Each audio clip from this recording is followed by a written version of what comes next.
안녕하세요. 저는 쿠퍼실리테이션 그룹 컨설턴트 기네스입니다. 반갑습니다.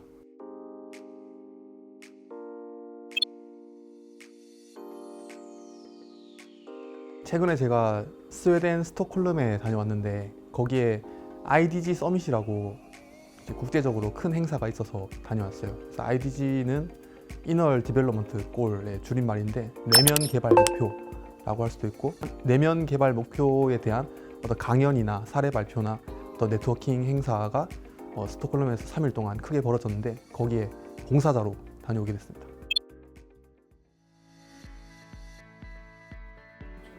엄청 다양한데 저처럼 조직 개발 컨설팅 하는 분도 굉장히 많았고요. 퍼실리테이터, 코칭, 강사, 또 기업인, CEO, 또 리더분들 이런 분들 되게 많았었는데, 이게 단순히 SDG 달성을 위한 내면 개발뿐만 아니라 꼭 SDG가 아니더라도 내 혼자서 달성하기 힘든 어떤 거대한 목표를 좀 달성하고 싶은 어떤 목적의식이 있다면 누구나 다 온 것 같았어요.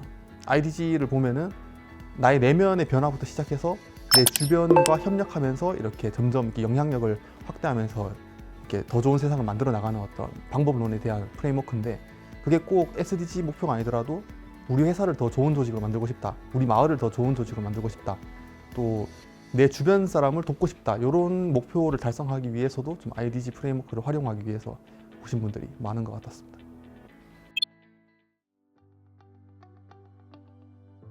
제가 관심 있는 분야는 제 논문 주제이기도 했었는데 일터 형성이라는 개념에 관심이 많아요. 그래서 일터 형성은 직장에서도 개인이 어떤 일의 의미라든지 아니면 같이 일하는 동료와의 공동체 연결감이라든지 이런 정신적인 가치를 추구하는 상태를 일터 형성이라고 말하거든요. 그래서 사람들 보통 일을 하기 싫어하는 것처럼 다들 이렇게 생각하고 있지만은 사실 일을 하기 싫어하는 게 아니라 가치 없는 일을 하기 싫어한다고 저는 생각해요. 그래서 가치 있는 일이면은 다들 하고 싶어 하고, 그리고 가치 있는 일을 하고 있는 자기 모습을 좋아하고, 그리고 가치 있는 일을 하고 있는 사람과 함께 일하고 싶어 한다, 이렇게 저는 생각을 해요. 그래서 좀 직장에서도 단순히 이게 직장 생활이 생계 수단으로서 어떤 시간을 희생하고 월급으로서 보상받는 단순히 그런 개념의 자리가 아니라 뭔가 일 자체에서도 보람을 느끼고 의미를 느끼고 같이 일하는 사람과의 어떤 유대감, 이런 것들을 가질 수 있는 어떤 직장을 만드는 개념에 좀 관심이 많아서 일터 형성에 관심이 있습니다. 그런 방향으로 좀 추구하고 있어요. 예를 들면은 조직 개발을 하기 위한 방법론을 크게 두 가지로 보면은 조직의 문제점을 찾아서 그 문제를 해결하는 문제 해결적 접근법이 있고, 또 아까 얘기했던 것처럼 나의 어떤 목적 의식이라든지 우리의 긍정성을 찾아서 그걸 더 강화시키자라는 방향의 긍정 탐색 접근법이 있거든요. 그래서 문제 해결적 접근법은 어떻게 사람으로 치면은 건강 검진 같은 거예요. 그러니까 이렇게 건강 검진을 해서 문제점이나 병을 찾아서 그걸 이제 처방하고 치료하는 게 그런 프로세스라고 하면은, 긍정 탐색은 진로 탐색이랑 비슷하거든요. 문제를 찾고 병을 찾기보다는 어떤 목표라든지 꿈이라든지 어떤 목적 의식을 만들어서 그걸 기반으로 동기부여해서 조직 개발을 하는 방식인데, 저는 이게 조직 개발할 때 좀 두 가지 다 균형 있게 맞춰가야 된다고 생각해요. 그래서 꼭 한 개인이 자랄 때도 처음에는 건강하게만 자라줬으면 좋겠다라고 하지만은 막상 건강해지고 나면은 좀 더 성취하는 내 모습이라든지 어떤 주변에 긍정적인 영향력을 미치는 내 모습이라든지 그런 것까지 기대하게 되잖아요. 그래서 조직도 단순히 안전하고 뭐 월급이 따박따박 나오는 그런 직장도 물론 제일 중요하고 기본적으로 갖춰야 되는 조건이지만은, 그거 이상으로 내가 하는 일에 어떤 의미를 추구하고 내가 왜 일을 해야 되는지, 그리고 내가 같이 일하는 동료가 나와 어떻게 연결되어 있는지 이런 것들을 좀 인지하면서 직장 생활을 하면은 월급날이 아니더라도 평소에도 좀 보람을 느끼면서 일을 할 수 있고, 또 조직의 성과도 더 좋아질 거라고 생각합니다.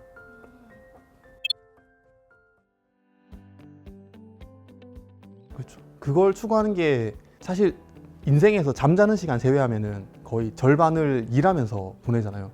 또 절반은 이제 퇴근 후의 삶이나 주말인데, 어쨌든 잠자는 시간을 제외한 그 절반의 시간을 단순히 주말을 위한 어떤 월급벌이에 희생되는 어떤 생계 수단으로서만 보내면은 너무 아깝다라고 느껴지는 거예요. 그래서 그 절반의 어떤 직장에서의 시간도 내 삶이다라고 바라보고 그래서 거기서 보내는 시간도 좀 더 의미 있고 즐겁고 보람되고 좀 더 그렇게 만드는 게 목표입니다. 어렵기 때문에 이제 그걸 도와줄 수 있는 컨설턴트가 저는 필요하다고 생각해서 그 쉽지 않은 거를 좀 할 수 있도록 도와주는 퍼실리테이터가 되려고 합니다. 일을 하면서도 보람 있게 하고 또 보람 있게 하는 사람이 사실 더 창의적이고 생산성 있게 일을 할 수 있다고 생각해요. 억지로 꾸역꾸역 하는 일보다는. 문제를 찾아서 해결하는 것도 좋지만은 아까 얘기했던 것처럼 내가 왜 일을 하려고 하는지 내가 중요하게 생각하는 가치와 내 일이 어떻게 연결되는지 좀 그런 걸 탐색하려고도 시도를 하려고 하고 있고요. 저희가 퍼실리테이션을 주로 방법론으로 사용하면서 조직 개발을 하는 거잖아요. 그래서 퍼실리테이션은 참여자 간의 오해를 좀 없애주고 효과적인 논의를 쉽게 할 수 있도록 도와주는 일을 이제 퍼실리테이션이라고 하는데, 사실 조직 개발 과정에서 많이 벌어지는 오해 중에 하나는 조직 내에서 어떤 문제가 발생하면은 분명히 이 조직 안에 어떤 범인이 있다, 죄인이 있다, 누가 잘못했기 때문에 지금 이 결과가 나온 거다라고 이렇게 보통 생각을 해서 범인 찾기, 책임 묻기 약간 이렇게 흘러가는 경우가 많거든요. 그래서 문제 해결적으로 접근하다 보면은 의도하지 않았는데도 갑자기 범인 찾기처럼 되고 있고 이렇게 방어하고 이런 과정으로 흘러가는 경우가 많은데, 사실 조직개발 컨설턴트는 이게 어떤 조직 내에서 어떤 문제가 발생했을 때 어떤 특정 죄인이나 범인이 있어서 이게 발생한 게 아니라 모든 개인들은 다 제자리에서 최선을 다했는데도 불구하고 시스템적으로 발생하는 문제도 있다라고 볼 수 있어야 되거든요. 그래서 그런 조직 전체적인 관점을 그 조직 내부에 있는 당사자 구성원은 사실 보기 힘들어요. 그 내부에 있기 때문에 내 주변과 이렇게 항상 인터랙션하고 내 주변이 중요하지 이 조직 전체의 모습을 보기가 안에서는 되게 보기 힘들거든요. 그래서 저희들은 퍼실리테이션을 통해서 각 구성원들이 좀 내 관점뿐만 아니라 좀 조직 전체의 관점을 좀 통합해서 어떻게 해야 진짜 이 시스템적으로 문제를 해결할 수 있는지 어떤 이렇게 더 큰 관점을 형성해줘서 미래가 기대되게끔 그런 대화를 할 수 있게 도와주는 게 좀 퍼실리테이티브한 조직개발 접근법이라고 생각합니다. 당사자가 아니니까 좀 떨어져서 볼 수 있고 그 사람들도 좀 이제 너무 거기 매몰 내지 말고 좀 떨어져서 한번 봐보라고 이렇게 한번 제안해주고 그런 역할을 하는 거라고 생각해요. 그냥 참을 만한, 버틸 만한 직장 생활을 만드는 게 아니고 하루하루 이렇게 성장해 나가는 어떤 기쁨을 느끼는 직장 생활을 만들어주고 싶거든요. 그러려면 뭐가 필요할까 생각했을 때 목적의식이 있어야 되는 것 같아요. 그러니까 내 한 몸 잘 살아보겠다라는 범위를 넘어선 목적의식이 있어야 되는 것 같아요. 그러니까 나도 잘 살아야 되지만은 내 옆 사람도 조금 더 행복하게 해주겠다. 우리 같은 회사 사람들이 좀 더 기쁘게 회사 생활을 할 수 있도록 돕겠다. 내 고객들에게 어떤 가치를 잘 전달해서 이런 변화를 만들어내겠다. 이런 내 한 몸 잘 지키는 것보다 조금 더 넓은 목적의식을 모든 사람들이 갖도록 하는 게 제 개인적인 목표이긴 해요. 왜냐하면 그런 목표의식이 있을 때 어떤 외부의 어떤 환경의 변화라든지 또 어려움이 닥쳤을 때 그것을 외부 탓을 하고 좌절하는 게 아니라 아 이걸 어떻게 극복하지? 이런 마음이 생겨나는 것 같아요. 목적의식이 있어요. 그래서 아까 제일 처음에 제가 IDG 갔을 때 좀 감명받았던 부분이 거기 있는 분들은 다 물론 돈 많이 벌고 자기가 이제 자기 삶을 행복하게 사는 것도 당연히 중요하지만은 그걸 넘어선 어떤 목표가 있는 사람들이잖아요. 어떤 세상을 더 좋게 만들어 보겠다. 이런 목표가 있는 분들이다 보니까 어떤 문제를 바라보는 방식이라든지 어떤 사람을 대하는 접근법 이런 것들이 확실히 다른 것 같더라고요. 마인드셋 자체가. 그런 사람들이 많아지면은 좋겠다 이런 생각을 합니다.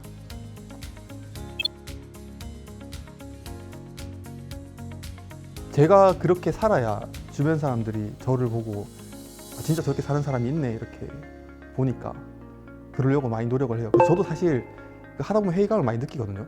그러니까 항상 아까 말했던 것처럼 항상 보람차고 항상 기쁘고 항상 막 이렇게 의미를 되새기면서 이렇게 일하진 않잖아요.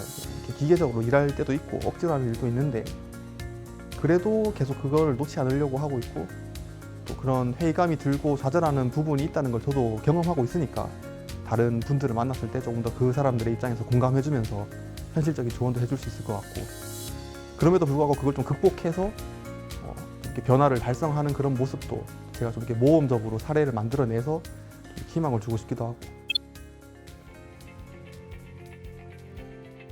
대답하면서 저도 생각 정리가 되는 것 같고 쑥스럽기도 하고 또 말로 내뱉으니까 제가 했던 말을 좀 더 책임감 있게 잘 지켜나가야 될 것 같은 어떤 중압감도 느껴지고 그런데 부담감은 좀 커졌지만은 또 그런 부담감 때문에 또 더 열심히 해야 되는 어떤 동력이 되기도 하니까 좋게 생각해야죠. 감사합니다.